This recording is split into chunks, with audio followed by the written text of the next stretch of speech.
এই যে আসতেছে ফেব্রুয়ারি, কত ফেব্রুয়ারি যেন, এটা কি বিশ্ব ভালোবাসা দিবস? হ্যাঁ, কি দিবস?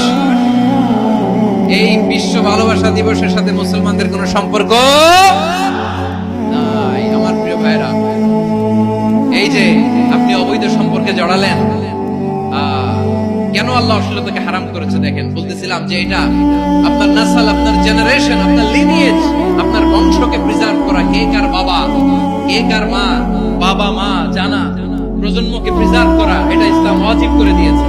এই যে অবৈধ সম্পর্কের কারণে, বিশ্ব বেহায়া দিবসের কারণে, এগুলোর আউটকাম, আউটপুট হিসেবে মাঝে মাঝে এই ঢাকা মেডিকেলের ডাস্টবিনে নবজাতকের বাচ্চার কান্নার আওয়াজ শুনতে পাওয়া যায়। চট্টগ্রাম মেডিকেলের ডাস্টবিনে নবজাতকের কান্না শুনতে পাওয়া যায়। বীর চট্টলার মুসলমানেরা বুঝতে পারলে আওয়াজ করে বলেন, এই যে চট্টগ্রাম মেডিকেলে যে নবজাতকটা পাওয়া গেল, ওর বাবাকে আমাকে বলেন, ওর মাকে, ও কোন ফ্যামিলির সন্তান কেউ জানে? আপনি হিউম্যান ডিগনিটিকে অপমান করেছেন না? আপনি তার ভবিষ্যৎকে অন্ধকার করেছেন না? আপনি তার লিনিয়েজকে প্রশ্নবিদ্ধ করে দিয়েছেন না? এই জন্য আল্লাহ তাআলা অশ্লীলতাকে আমাদের জন্য হারাম করে দিয়েছেন। সুবহানাল্লাহ।